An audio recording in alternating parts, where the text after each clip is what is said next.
पिछले कुछ महीनों में जिस तरह से बंगालियों को और खास करके बंगाली मुसलमानों को देश के हर जगह, हर कोने में टारगेट किया गया है, उससे काफ़ी एक गुस्से का माहौल है। जहाँ तक कि हुमायूं कबीर जी का देखिए वो पहले बीजेपी में भी रह चुके हैं, तो पार्टी जी। बदलना, छोड़ना, आना ये उनका पिछले कई सालों में ये लगा हुआ था और हो ही सकता है कि वो कोशिश कर रहे हैं, अब वो अपने खुद के तरफ से कर रहे हैं या किसी और की तरफ से कर रहे हैं, किसी और के साथ वो जाएँगे, ये हमें पता नहीं है अभी तक। बांग्ला बोलने पे दिल्ली में दिल्ली पुलिस प्रेग्नेंट महिला को उठा के बांग्लादेश ज़बरदस्ती धकेल भेज दे। देने के बाद सुप्रीम कोर्ट तक जाके फिर उनको वापस लाया गया। पश्चिम बंगाल में चुनाव की घोषणा से पहले राज्य की राजनीति किस तरफ जा रही है? क्या टीएमसी बढ़त बनाए रखेगी या भारतीय जनता पार्टी तमाम कोशिशों के बाद किला फतह कर लेगी? क्या कुछ हो रहा है राज्य की राजनीति में, इसी को थोड़ा करीब से समझने के लिए हमने डायल किया है एक जर्नलिस्ट को, रिंग किया है एक जर्नलिस्ट को जो पश्चिम बंगाल में रहते हैं, सालों तक दिल्ली रहे, अंग्रेजी मीडिया में काम करते रहे, अभी अपना स्वतंत्र काम धाम करते हैं। जॉयजीत दास इनका नाम है। तो चलिए जॉयजीत जी के साथ मिल करके और पश्चिम बंगाल में चुनाव से पहले क्या कुछ हो रहा है उसे समझने की कोशिश करते हैं। पूरी बातचीत देखिएगा, आखिर में कमेंट करके जाना है आपको। अब मेरा सवाल यह है कि पश्चिम बंगाल में विधानसभा के चुनाव होने वाले हैं और तैयारियों की बात करें तो दोनों पक्ष बिल्कुल एकदम एक दूसरे के आमने सामने हैं। ग्राउंड पे क्या स्थिति लग रही है आपको? पहले तो लोकमत हिंदी के सभी दर्शकों को मेरा नमस्कार। मुझे यहाँ बुलाने के लिए शुक्रिया। जैसा कि आपने कहा, इलेक्शन अब काफ़ी नज़दीक है, लेकिन नज़दीक होके भी नज़दीक नहीं है और ग्राउंड पे कहा जाए एक तरफ से तो ये अभी चर्चा का विषय बना हुआ है।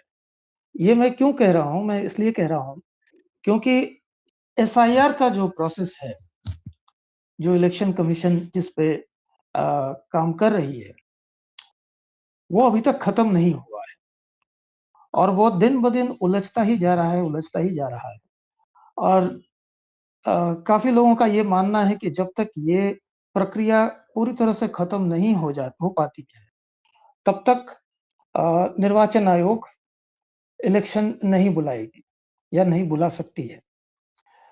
तो सबके मन में अभी एक दुविधा जैसी स्थिति है। एक तरफ तो ये हाल है, दूसरी तरफ ये नहीं बात ये भी नहीं है कि कोई तैयारी नहीं है।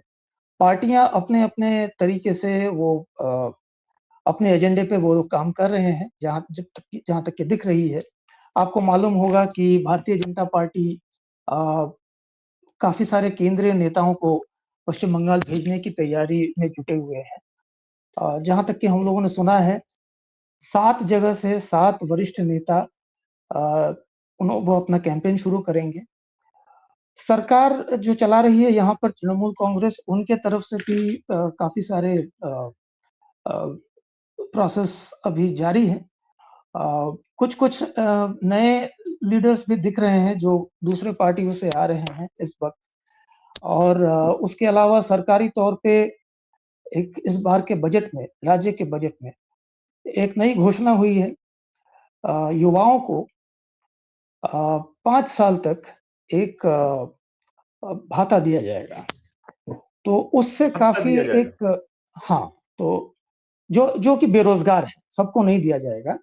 जो क्लास 10th तक पढ़े हुए हैं और 18 साल हो चुका है, लेकिन जिनके पास कोई फ़ॉर्मल रोज़गार नहीं है, तो उनको एक मौका दिया जा रहा है 5 साल के लिए, हर महीने ओके। एक एक रकम उनको कितना पहुँचाई जाएगी। कितना कितना ये मेरे रकम ख़्याल तय से हुई है क्या? हाँ, रकम तय हो गई है। मेरे ख़्याल से ये कुछ 1500 रुपए उनको हर महीने दिया जाएगा। तो जो कि बहुत बड़ी रकम तो नहीं है उस हिसाब से, लेकिन फिर भी उसको लेके काफ़ी एक चहल-पहल सी है। और हमने 5 साल पहले हमने देखा था, 5 साल पहले की जो इलेक्शन हुई थी, 2021 की जो इलेक्शन हुई थी, उस इलेक्शन से पहले इसी तरह से राज्य सरकार ने घोषणा की थी कि जो महिलाएँ हैं राज्य के, सभी महिलाओं को वो कोई भी कैटेगरी से हो, कोई भी पार्टी के हो, सभी महिलाओं को एक सामान्य रूप से एक रकम मुहैया करवाया जाएगा। एक राशि दी जाएगी, एक रकम दी जाएगी। तो हाँ, आपको ये उस लग रहा है जोजी जी मैं आपको थोड़ा-सा हाँ, ये कर हाँ, रहा हूँ, हाँ, बोलिए, बीच में टोक बोलिए। रहा हूँ, माफ करिएगा। आपको ये लगता है कि इस बार के विधानसभा चुनाव में भी ये जो कैश ट्रांसफर की घोषणा पश्चिम बंगाल सरकार की तरफ से हुई है बेरोजगारों के लिए, वो एक मुख्य मुद्दा रहेगा? मुझे लगता है रहेगा, क्योंकि ये इलेक्शन से इतना करीब इसको सामने रखा गया है। उसका एक इफ़ेक्ट पड़ेगा इलेक्शन में। कितना ओके, बड़ा होगा वो तो समय ही बताएगा। लेकिन अ, ठीक। और सिर्फ मुझे नहीं, काफ़ी सारे जो यहाँ फ़ॉलो करते हैं, तो उनको लग रहा है। पश्चिम बंगाल राज्य सरकार का जो सर्वोच्च सम्मान है, वो पश्चिम बंगाल सरकार ने भारतीय जनता पार्टी के सांसद हैं अनंत महाराज, उनको देने की घोषणा की है। इसके पीछे भी राजनीति तलाशी जा रही है कि वो जिस समुदाय से आते हैं उनको साधने की कोशिश कर रही है ममता बनर्जी। तो क्या वाकई ये डिजर्विंग थे या फिर वाकई ये राजनीति के हिसाब से ये किया गया है? मतलब ममता बनर्जी ने सोच समझ के ये किया है। देखिए, मेरे हिसाब से अब हमारे जैसे पत्रकारों को इस पे हम ये टिप्पणी तो नहीं कर सकते हैं कि वो डिज़र्विंग थे कि नहीं डिज़र्विंग थे। अ, इसका ये तय करना हमारा काम नहीं है। हाँ, राजनीति के पहलू से अगर देखा जाए, तो इसका राजनीतिक फ़ायदा आएगा, ऐसी कोई उम्मीद तो हो ही सकती है सरकार पक्ष को, ये मेरा मानना है। और देखिए, वो जहाँ से आते हैं, कूच बिहार से, तो कूच बिहार एक ऐसा ज़िला है, जहाँ भारतीय जनता पार्टी ने काफ़ी पहले शुरुआती दौर में, मतलब पिछले मान लीजिए 10 साल में उन लोगों ने अपना पैर जमा लिया था। लेकिन जी। पिछले चुनाव में हम लोगों ने देखा कि वो स्थिति थोड़ी-सी बदली हुई है। हम्म, और अनंत महाराज को जिस तरह से मुख्यमंत्री ने सम्मान प्रदान किया है, तो हाँ, इसमें ये अब ज़रूर एक दरवाज़ा खुलने का एक संभावना तो है हम्म, कि उस हम्म, ज़िले में कम से कम अनंत हम्म, महाराज के संप्रदाय में उनके हम्म, जो फॉलोइंग है, अ, हम्म, उस क्षेत्र में तृणमूल कांग्रेस का जो एक्सेप्टेबिलिटी है, वो बढ़ जाएगा।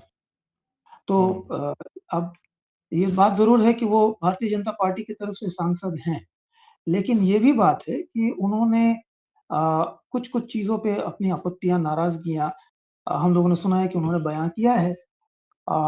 खासकर एसआईआर के मुद्दे पर, क्योंकि ओके। एसआईआर एक ऐसा, मतलब जिस तरह से हम लोग देख रहे हैं, अ, हाँ, ये और एसआईआर पे मुझे माफ करेगा, एसआईआर पे मेरा हाँ, सवाल ये है, मैं सवाल रख देता हूँ फिर आपको जवाब देने में आसानी होगी। जी। एसआईआर बिहार में भी हुआ, एसआईआर उत्तर प्रदेश में भी हुआ, लेकिन जिस तरीके से एसआईआर को लेकर के पश्चिम बंगाल सरकार और चुनाव आयोग आमने-सामने है, मामला हाँ, सुप्रीम कोर्ट में चल रहा है, वैसा हमने कहीं और नहीं देखा, तो जजेस जी इसकी क्या वजह है? आपने जिन 2 प्रदेशों का नाम आपने लिया, दोनों ही प्रदेश में सत्ता में कौन है?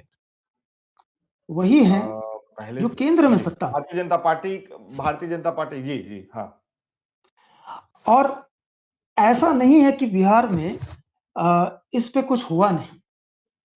अब अगर मुझसे आप पूछेंगे, तो मेरा राय है कि और भी होना चाहिए, क्योंकि जिस तरह से एसआईआर का प्रक्रिया बिहार में भी किया गया है, हुँ, वो काफ़ी जल्दबाज़ी में किया गया था, आनन-फानन में किया गया था। और हुँ। उस पे काफ़ी सारे सवाल, यानी बिहार में भी सुप्रीम कोर्ट को अ, मैदान में उतरना तो पड़ा ही था। हाँ, सुप्रीम कोर्ट में लेकिन मामला क्या था?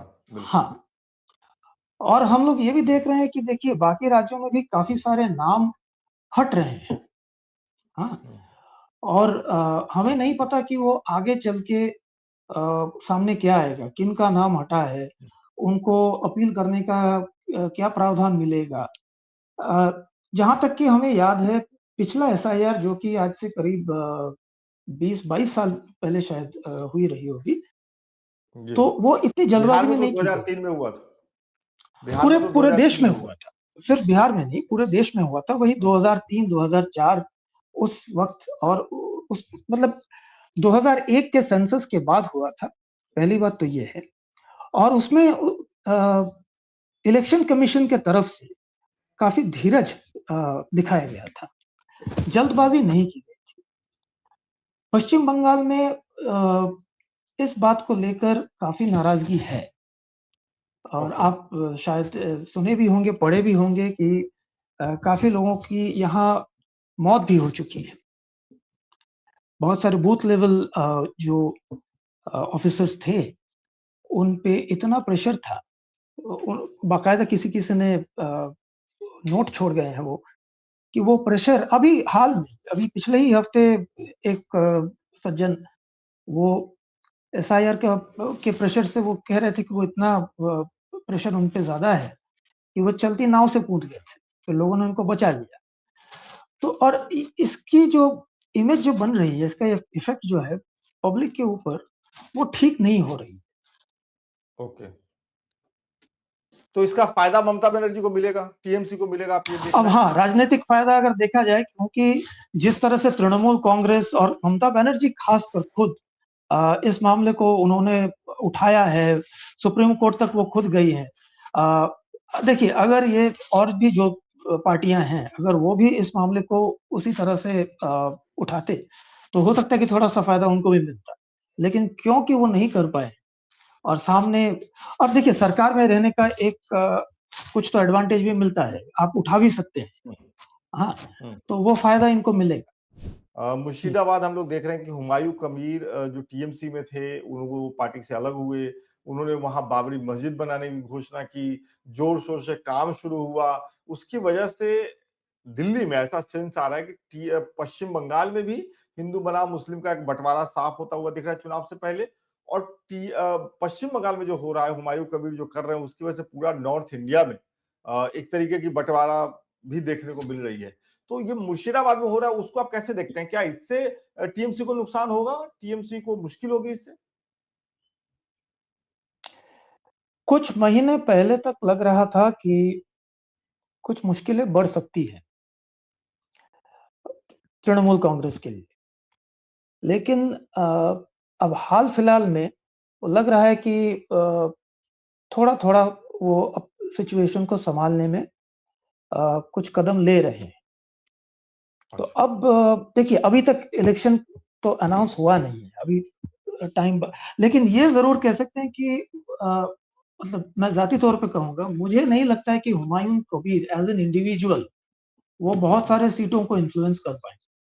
मुर्शिदाबाद कोई छोटी जगह नहीं है, वहाँ 3 पार्लियामेंट्री कंस्टिट्यूएंसीज़ हैं जी। और वो एक ऐसी जगह है जहाँ अ, माइनॉरिटी पॉपुलेशन मुसलमानों की अ, संख्या प्रोपोर्शनल रिप्रेजेंटेशन काफ़ी मतलब मुसलमानों की संख्या काफ़ी है।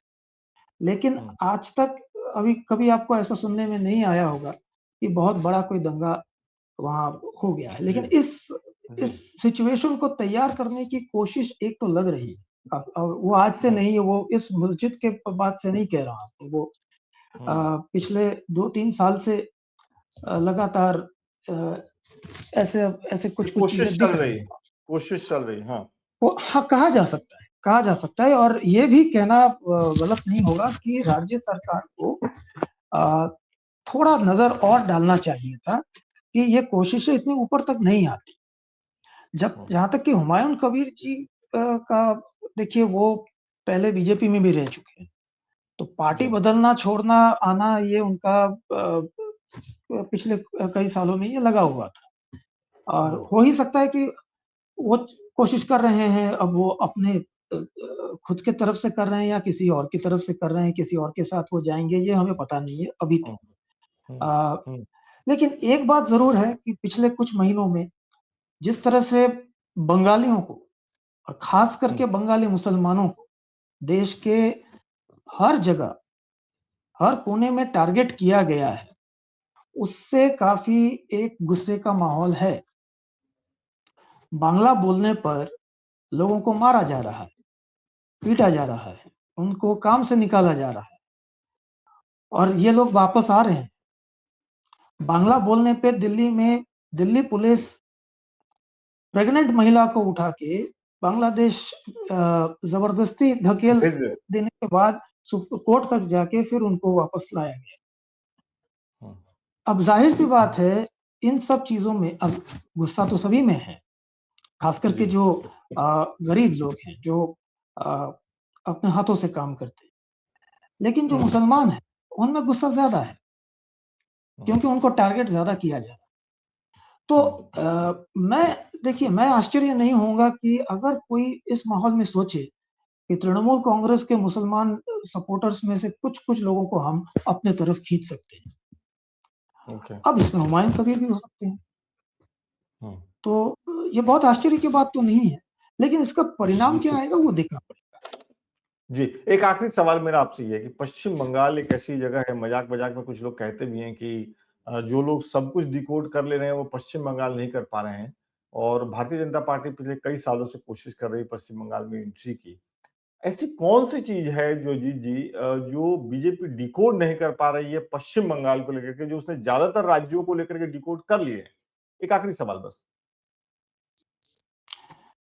देखिए अब मुझे तो ये नहीं पता कि उनके स्ट्रैटेजिस्ट्स जो हैं, वो किस तरह से सोच रहे हैं। लेकिन जो हमें यहाँ बैठे हुए जो दिखता है, जो हुँ, अ, प्रतीत होता है, अब ये तो आप मानेंगे ना कि इलेक्शन हुँ, आज के डेट में नैरेटिव का खेल है, बहुत बिल्कुल। ज़्यादा हद तक। तो हुँ, ये कहना गलत नहीं होगा कि भारतीय जनता पार्टी बहुत सारे राज्यों में इसीलिए सफल है, क्योंकि वो नैरेटिव को हुँ, कंट्रोल हुँ, कर पाते हैं। पश्चिम हुँ, बंगाल में वो नैरेटिव को कंट्रोल नहीं कर पाते हैं, अभी तक हुँ, नहीं कर हुँ, पा रहे। हुँ, वो इस मामले में सिर्फ़ एक ही चीज़ का इस्तेमाल करते हुए दिखते हैं और वो है हिंदू-मुस्लिम, हिंदू-मुस्लिम, हिंदू-मुस्लिम। इसके बाहर, इससे आगे जाके और कुछ मैसेज उनसे आते हुए नहीं दिख रहा है। हुँ, तो हिंदू-मुस्लिम करते हुए उन्होंने अपना वोट शेयर काफ़ी बढ़ाया है पिछले 10 सालों में। हुँ, अ, हुँ, ये बात सभी जानते हैं। लेकिन हो सकता है कि उस एक इश्यू का अ, जो इनको रिटर्न मिल सकता था, हो सकता है कि वो मिल चुका हो। हुँ, तो ओके। इसके आगे हमें उनसे और कोई अ, मुद्दे पे कोई ज़्यादा फ़ोकस नहीं दिख रहा है। कोई ऐसा नेता भी नहीं दिख रहे हैं जो कि मान लीजिए जैसे नरेंद्र मोदी जब गुजरात में मुख्यमंत्री थे, तो उनका अपना एक करिश्मा वहाँ पे चलता था। बिल उस स्टेचर का कोई यहाँ पे चेहरा वो अभी तक सामने नहीं रख पाए। हुँ, तो अ, हो सकता है ये वजह हो। अब उनके जो नए पार्टी चीफ हैं, नवीन बाबू जो बिहार से आए हैं, सुनने हुँ, में आया हुँ, है कि उन्होंने यहाँ के जो कार्यकर्ता हैं, उनको कहा है कि आप और भी चीज़ों पे फ़ोकस करिए। बीजेपी बार-बार कहती है कि बंगाल की अर्थनैतिक स्थिति ठीक नहीं है, लेकिन वो हुँ, ये नहीं कहती कि उनको हुँ, सत्ता दिया जाए, वो अगर सत्ता में आए, तो वो हुँ, अलग तरह से क्या करें? हुँ। तो हो सकता है अल्टरनेटिव कि ये आइडिया सब नहीं वजह हो। पेश कर पा रहे। हुँ। चलिए बहुत-बहुत शुक्रिया आइडिया जोजीत है, जी हमसे ऐसा नहीं कि आइडिया नहीं है। हुँ, आइडिया जैसे मैंने पहले भी कहा, आइडिया तो उन्होंने दिया है, लेकिन वो एक ही आइडिया दे पाए।